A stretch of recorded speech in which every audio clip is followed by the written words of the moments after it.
বান্দরবান শহরের উজানিপাড়া থেকে আরও একটি ঐতিহাসিক ভিডিওতে সকলকে স্বাগতম। আজ 22 অক্টোবর 2004। আজ আমরা বান্দরবান শহরের দুটি স্পট ঘুরে দেখব। যদি আপনি ভ্রমণপ্রিয়, প্রকৃতিপ্রেমী এবং অ্যাডভেঞ্চার অনুরাগী হয়ে থাকেন তবে ভিডিওটা আপনার জন্য। এই চ্যানেলে আপনি নতুন হয়ে থাকলে চ্যানেলটি সাবস্ক্রাইব করে পাশে থাকা বেল নোটিফিকেশন অন করে দেওয়ার জন্য বিনীত অনুরোধ জানাচ্ছি, যেন এই ধরনের ভিডিও নিয়মিত আপনার কাছে পৌঁছে যায়। এবং যারা ইতিমধ্যে সাবস্ক্রাইব করেছেন তাদের প্রতি কৃতজ্ঞতা এবং আন্তরিক অভিনন্দন। আসুন শুরু হোক 2004 সনে হারানো দিনের স্বপ্নময় বান্দরবান শহর ভ্রমণ। খুব ভোরে বান্দরবান শহরে পৌঁছেই সকাল সকাল আমরা বন্ধু লা এ মং এর বাড়ি কাম বিজনেস সেন্টার হোপফুল সেন্টারে চলে এসেছি। এটা বন্ধু লা এ মংদের পুরনো বাড়ি আমরা দেখতে পাচ্ছি। পাশেই ইট সিমেন্টের নতুন দালানে এটা লা এর ব্যবসা প্রতিষ্ঠান। তার ব্যবসায়িক প্রতিষ্ঠানে বেশ কিছুক্ষণ বিশ্রামের ফাঁকে ফাঁকে আমরা একে একে সকলে হাত মুখ ধুয়ে ফ্রেশ হয়ে নিলাম। সদ্য বিবাহিত ডক্টর মনিরুল স্বস্তিক এই টিপে আসায় আমরা খুবই আনন্দিত। এখন আমরা দল বেঁধে স্থানীয় একটি রেস্তোরাঁয় সকালের নাস্তা করতে চলেছি।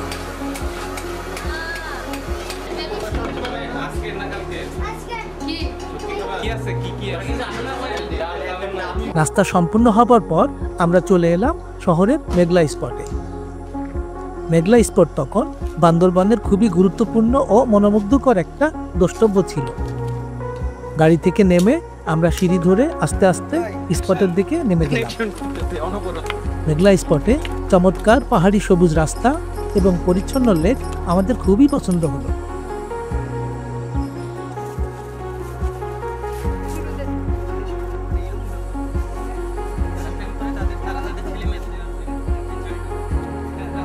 নববিবাহিত ডক্টর মনিরুল পরিবার সহ ধীর স্থিরভাবে আমাদেরকে অনুসরণ করছেন। আমরাও তাদের এই দৃশ্য দেখে খুবই আনন্দিত হচ্ছি। যে কোনো প্রাকৃতিক লেক বরাবরই আমাদের খুবই পছন্দের বিষয়বস্তু। সবুজ শ্যামলিমায় ছায়াঘেরা এখানকার রাস্তাগুলো দেখুন কত সুন্দর।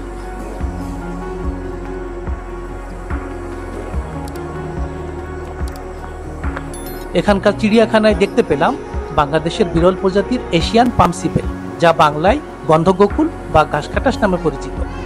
তালের রস বা তাড়ি পান করে বলে এটি তাড়ি বিড়াল নামেও পরিচিত।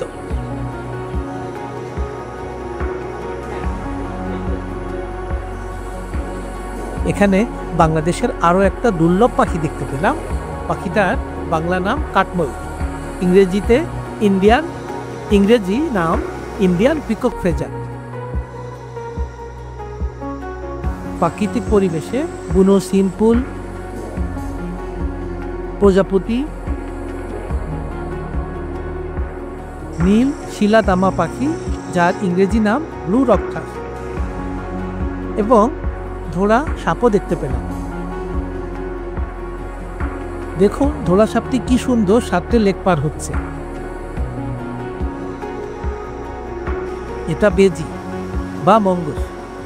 এদের সংখ্যা উদ্বেগজনক হারে বাংলাদেশে কমে যাচ্ছে।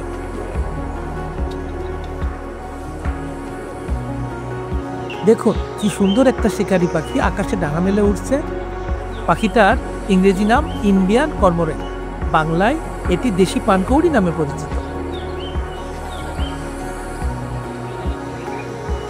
বান্দরবান শহরে মেঘলা স্পটে লেকের ওপরে কি সুন্দর একটা ঝুলন্ত ব্রিজ। এটা দেখতে সত্যি খুব মনোমুগ্ধকর। এত সুন্দর ব্রিজ যে এখানে আছে এটা আমাদের অজানাই ছিল।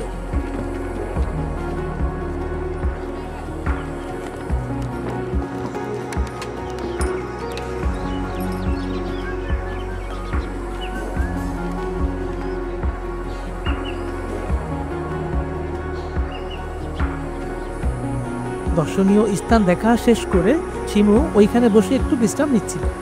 এবার আমরা সবাই দলে একসঙ্গে হয়ে বিশ্রাম নিচ্ছি। নববিবাহিত ডক্টর মনিরুল দম্পতি ধীরে ধীরে আমাদের দিকে এগিয়ে আসছেন। আমরা এখন শান্ত এই লেকে সংক্ষিপ্ত নৌকা বিহার করব।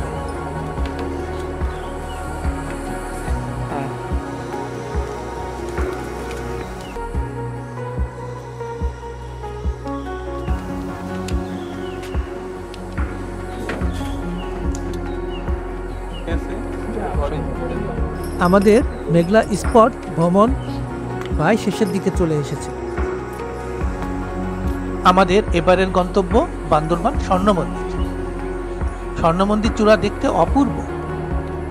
প্রবেশ পথে প্রখ্যাত পর্বত আরোহী মুসা ইব্রাহিমের সঙ্গে সাক্ষাৎ হয়ে গেল। সিঁড়ি ধরে ধীরে ধীরে উপর দিকে উঠছি আর এর সৌন্দর্য দেখে মুগ্ধ হয়ে যাচ্ছি। চারিদিকে শুধুই স্বর্ণালী রঙের ছোঁয়া। বৌদ্ধ মন্দির স্থানীয়দের কাছে কিয়ং নামে পরিচিত। কিয়ং এর পুরোহিতকে ভান্তে বলা হয়। এটি বান্দরবান স্বর্ণ মন্দির নামে সুপরিচিত হলেও একে অনেকে বুদ্ধ ধাতুজাদি বলেও চেনে।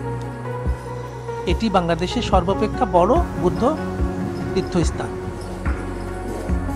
এখানে বাংলাদেশের দ্বিতীয় বৃহত্তম গৌতম বুদ্ধ মূর্তি রয়েছে। ওপর থেকে পাখির চোখে বান্দরবান ভিউ দেখতে কি চমৎকার। দেখুন সবুজ শ্যামলময় বান্দরবানের দৃশ্যগুলো কি মনোরম।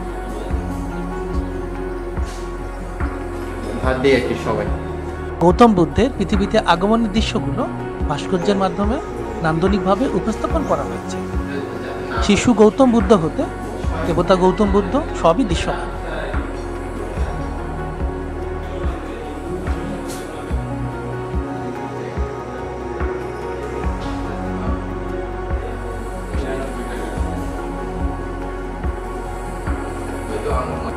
আমরা ঘুরে ঘুরে প্যাগোডার সমস্ত দর্শনীয় ভাস্কর্যগুলো দেখছি।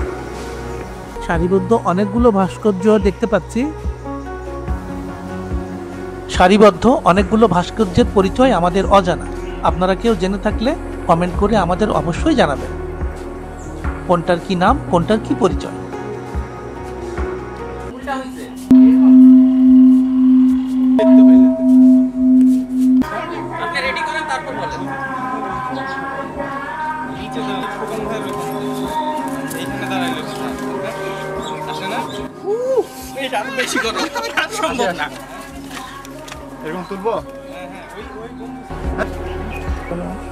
আমাদের আজকের ভ্রমণের শেষ পর্যায়ে চলে এসেছি। স্বর্ণ মন্দির হতে আমরা মিলনছড়ি হিল সাইড রিসোর্টে বিশ্রামের জন্য চলে এলাম। আজ আমরা এই রিসোর্টে রাত্রি যাপন করব।